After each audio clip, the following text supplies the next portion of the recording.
Ready? Yeah, you're ready for van life. Hey, John here. I'm with Liv, my buddy in Nashville, who bought a van recently, and I kind of helped her along the journey of doing so. So I wanted to interview her for you to see what it's like to go from living a normal life to living in a van. How did you even hear about van life? I actually heard about Vanlife Trader 4 years ago. I had a friend who was considering van life or moving to Hawaii, and she was like, hey, you should check this out if you're considering it too, and sent me the Instagram profile for Vanlife Trader at the time, and then I started following it. So that was kind of your introduction into van life in general. I had heard of van life. I'd Yeah. known about it. I hadn't known anyone personally who'd done van life, Yeah. and I didn't know how people even like started the process to get into it, and so that was like the first. Yeah. How'd it come back 4 years later? 4 years later. 4 years later, my job ended, and I had a friend who had a remote job for me, and my lease was naturally ending, and there were a lot of transitions that were happening, and it just felt like I had the resources, I'd had the income, and it felt like the momentum that was naturally building to getting a van was easier to like maintain and just roll with than try to stop it. Yeah. Sweet. So that was in November of Yeah, that was November 24. Okay, and it's January of 25, and we're sitting in your van. Yep. That you not only bought, but also kind of redid and are getting ready to move into. Yeah. Very soon. Yes. So you decide, van life's always in the back of your mind. You're ready to pull the trigger. Your life, the stars align, as they do with van life. And it's time to start shopping for a van. But I kind of want to tell the story of how you come up with a budget, how you get rid of the car that you have, where you kind of start shopping and start looking, kind of going from 0 to 100. So just starting with having your own car already. You had a Jeep. I will say at first, when Liv called me and we started this journey, taking her car to a dealership was kind of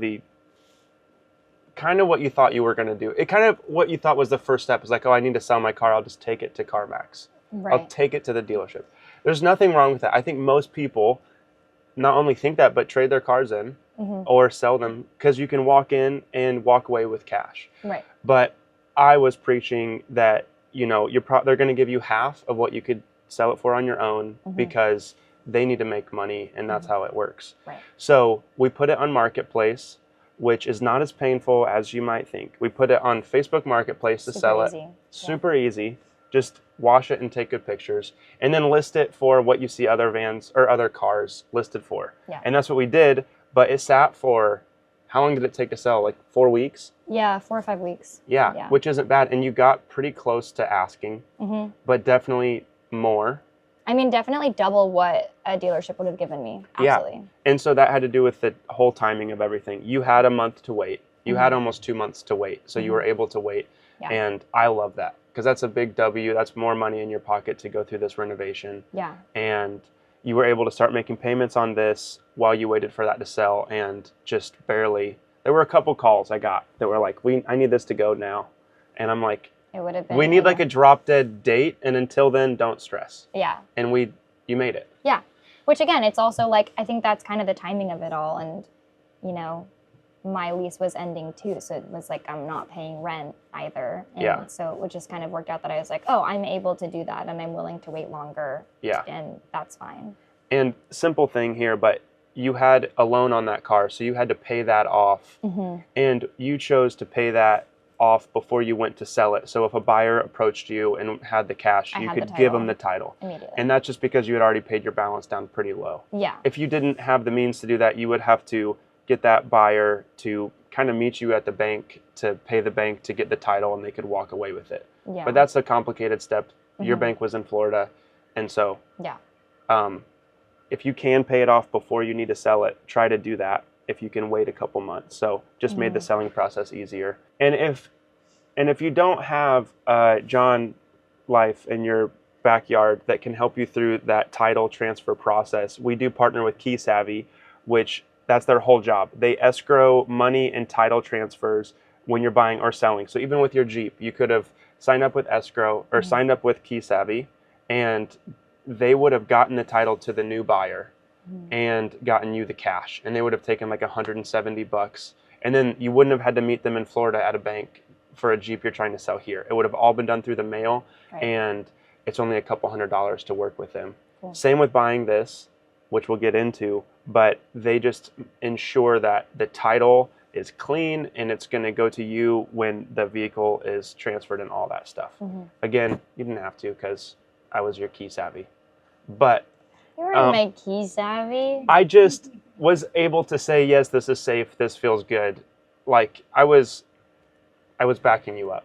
Sure. Not tooting my own horn, but I think it would be scary to do that without knowing. Yeah. And I've bought and sold so many cars without KeySavvy, but not everyone has. Yeah. So it's just a good resource and a good step for people. My hair's sticking up. Weird. I can feel when it touches the ceiling.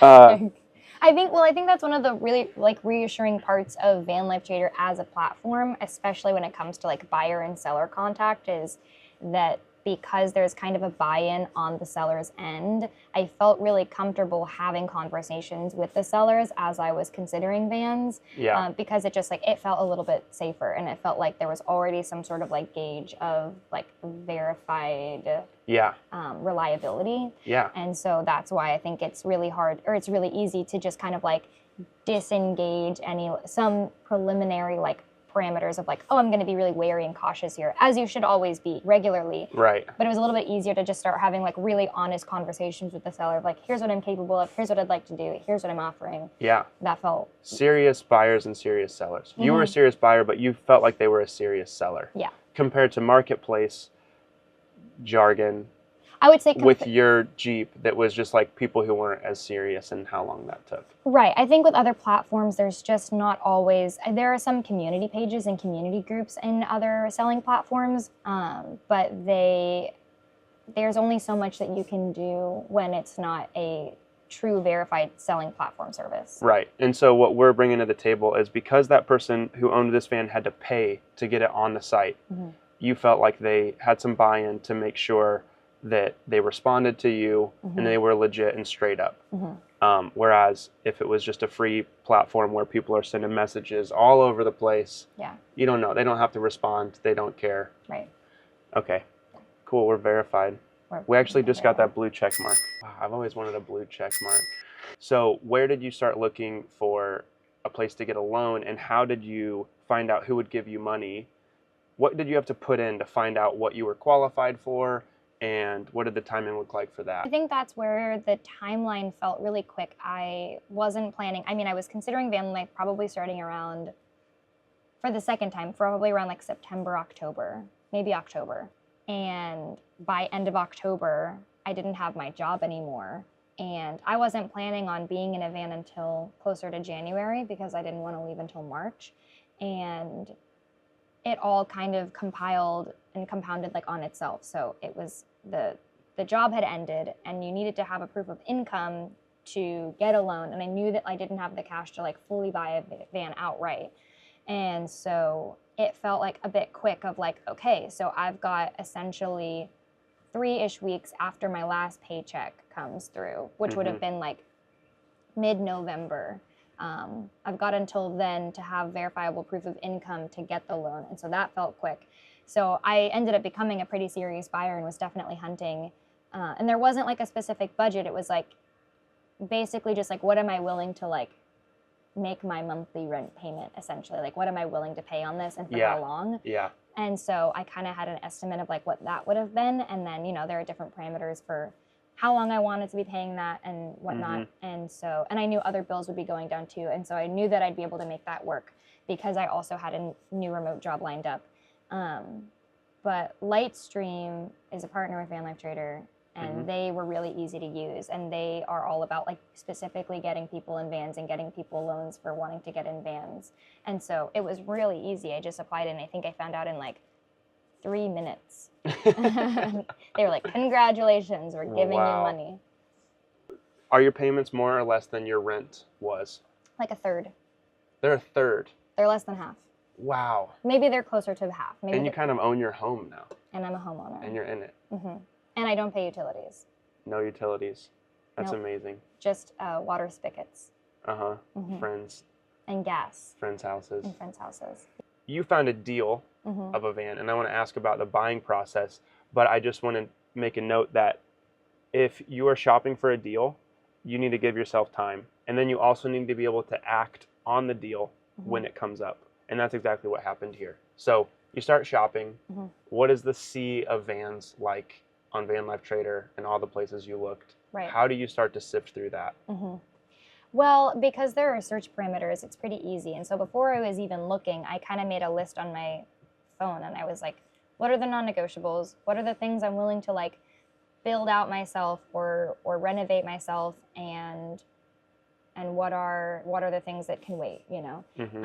And things that if it doesn't have, that's all right. You know, like I didn't need a shower. I didn't feel like, and an outdoor shower is pretty easy to install. And so I didn't feel like I needed to like make sure that that was there. And so having that in mind, in that list of things in mind before you start looking, I think is really helpful. Otherwise, I think you'll get pulled in a million different directions. Yeah. And I think the best thing to do is like go in with your parameters, narrow down your price range, and then start looking from there and kind of sift through so that you're not feeling super overwhelmed. And so because I didn't have like a hard price cap, but I did have like, and spending any more than this feels like unnecessary. Yeah. And I definitely can do it for less.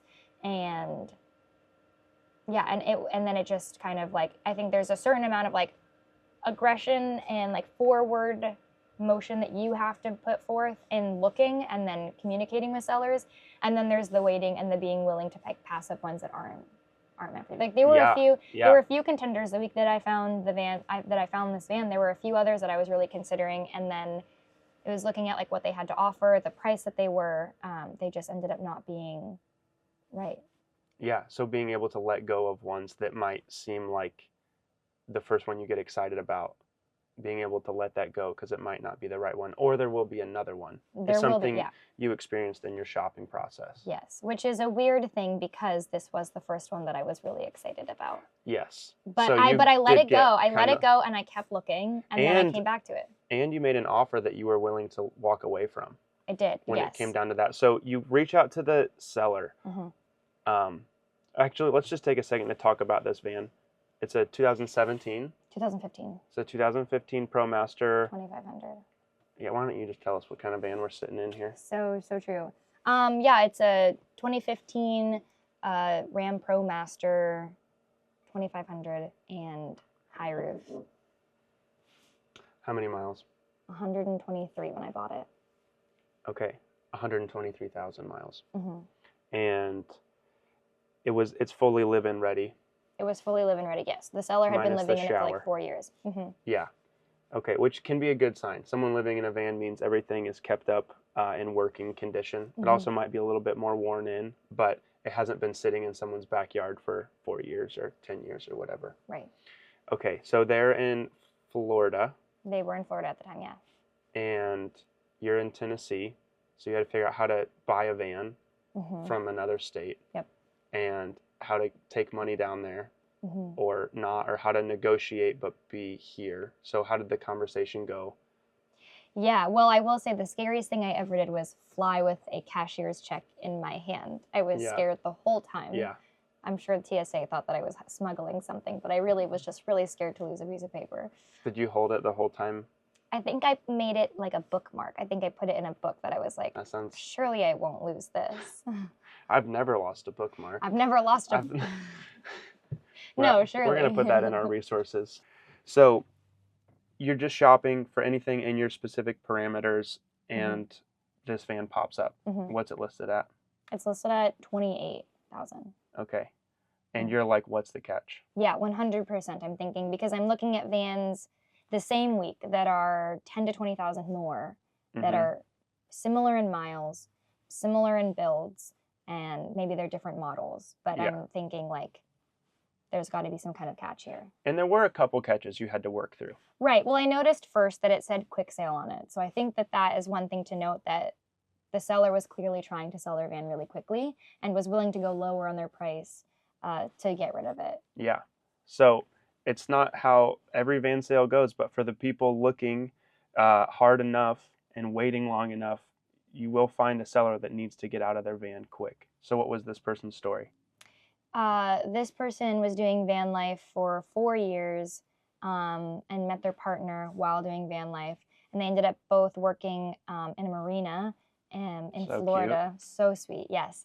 And so it literally came down to they only had 2 parking spots at the marina that they could have, and they had technically 3 cars because they had both of their personal vehicles in the van, and they were like, we're going to get in serious trouble if we don't get rid of this van.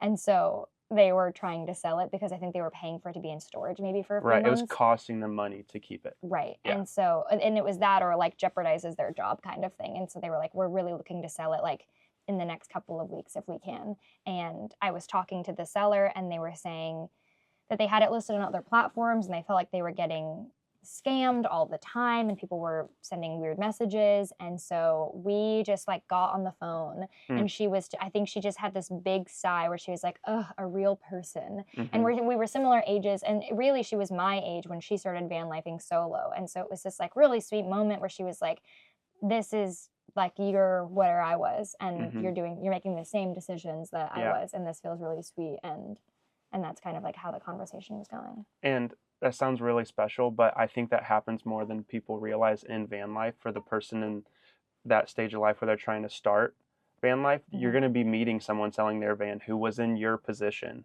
X amount of years before. And maybe they're a little bitter because they spent way too much money to get into it, or this or that was hard. But the more you connect and realize like you're both trying to do the same thing, I think the easier it is to get on the same page about an offer. And the more excited the seller is to pass it off. Right. So 28 grand, but the big catch I remember was that she handed over a pre-purchase inspection to you, PPI, and it was pages from the mechanic. Right. So I looked at the 28. I was looking at a couple of other vans. I send an interest email to the seller. I circle back, and she has sent an email that said, by the way, I lowered it like $5,500 because of some mechanical things. And here's also the report. So she disclosed that. She sent it to me. And basically, for the estimate of the work that needed to be done mechanically, she took off of the asking price. Yeah. So then I looked at that price, and I looked at the history of the van and what hadn't gone wrong yet, and things that I was anticipating mechanically that were going to continue to happen, and took that off of that price, and basically just offered like, here's what I'm willing to pay. I want to be in this for a really long time. I know that there's going to be work that comes up, and I want to take really good care of it. And she was like, okay, I'm going to talk to my partner. And she was like, I'll call you back tomorrow. And she called me 10 minutes later and was like, no, I feel it in my gut. I think that I want you to have it. She's like, I think that this is someone, she's like, I think that you're someone who's going to take really good care of it, and all I want is someone to love her like I did. So final sale price, final purchase price. Final sale price was $20,000. For a ProMaster with less than 150,000 miles that you can live in. Yeah, John's crying. It was originally built by a professional and then added on to by this couple that owned it. Yes, I have the build receipt, and yeah, it was. I'm so proud of you. You're crying. I told you were going to do this. No,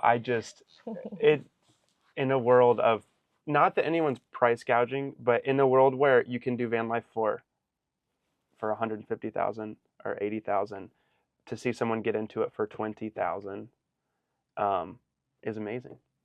And it took a little bit of time and patience, and but yeah, it's doable. And I think you can do it on your own, but what I've been saying this entire time is it takes a village, right? It took my best friend having a job lined up for me. It took a friend who had van resources and know-how. I'm not your best friend. I'm your best friend. I don't have a job for you. But I wanted to say, when the seller sent a pre-purchase inspection report, which is basically like opening up the kimono of the van and saying, here's what's wrong with me. Here's pictures of shocks that are blown and transmission fluid leaking and all this stuff. And here's how much it costs to fix. It's a great sign because it's a very honest move from a seller. It means they're not trying to hide anything. Because if she hadn't done that, you would still be trying to buy this van for $25,000, $28,000 and not know that. Take it to your mechanic and say, oh, there's $5,000 of work that needs done. which it still would have been worth that. I mean, you're in the realm where under 50K, you're going to be finding a van that needs mechanical work. Right. But when she did that, that is a very rare move for them to not only do it, show it to you, and then lower the price by the exact amount. Yeah. So the thought was, I was like, Liv, buy this, but go and take it to your mechanic right away to get all those things fixed. Yes. And, you know, you will have that 25, 27 in it right away. Right. But at least you don't have the 28 plus that. So you brought it back to Nashville, took it to your mechanic who was able to save you some money. And you were able to put off a couple things that don't need done right away. Right. They were they looked at all of it and they were like, this is what needs to be done right now. This is going to make a huge difference. And then they were like, these things, like, before you leave, get them done. While you have a mechanic that you trust and can do the work. But otherwise, like, it's okay to wait. Like, they're not like terrible. Right. So that PPI report will show everything that you could do to get the van back to, you know, where it should be for the mileage mechanically. But new shocks are something you can always wait on. It's just going to ride worse, but it's not going to fall over. Right. So, or like it said engine mounts, and that could have been 4 or 1. It didn't say. And then they were like, oh, it isn't all 4. Yeah. This is cheaper than it was estimated for. Right. And all those things you had no idea about before you started this journey. But you knew a mechanic and you just kind of connected all those dots. Right. Pretty sweet. So you're flying down to Florida to buy this van with a cashier's check that you're holding in your sweaty hands. And you need to have insurance on the van to drive it back. Yes. So what did you do for insurance? Okay, so when I knew that I was going to get the van and I had the VIN number, I used Roamly, which apparently I think used to not cover in Tennessee. So the van is now insured in Tennessee because that's my address. And so that's how, and the title was transferred to Tennessee. So I'm insured through Roamly, which is specifically insurance for vans. And they were able to start the policy the next day. And Amazing. So I could just contacted the seller and she was like, all right, I have my insurance ending on this day. I started mine on the same day. So the van was always covered and it was already covered when I flew down. You can find Roamly Insurance on Vanlife Trader, another partner of ours. And my Roamly van insurance, for how incredible it is, cheaper than my car insurance. Amazing. And they'll like put you up in like a hotel because they're like, oh, your car is also your home. So you have to put you up if it goes into the shop. I've slept in too many mechanics parking lots.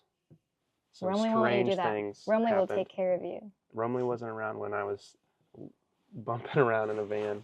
To wrap this up, you went from a desk job and a Jeep with a payment to no job, no house, no Jeep. No money, no dowry. Have you seen Pride and Prejudice? Selling your Jeep you had a payment on, buying a van you have a payment on, moving out of your house that you were renting, having less of a rent payment to live in this, renovating this, and now having a little bit of time to break it in before you hit the road full time. Yep. For under $30,000. Under 30, yep. Amazing. Fired up.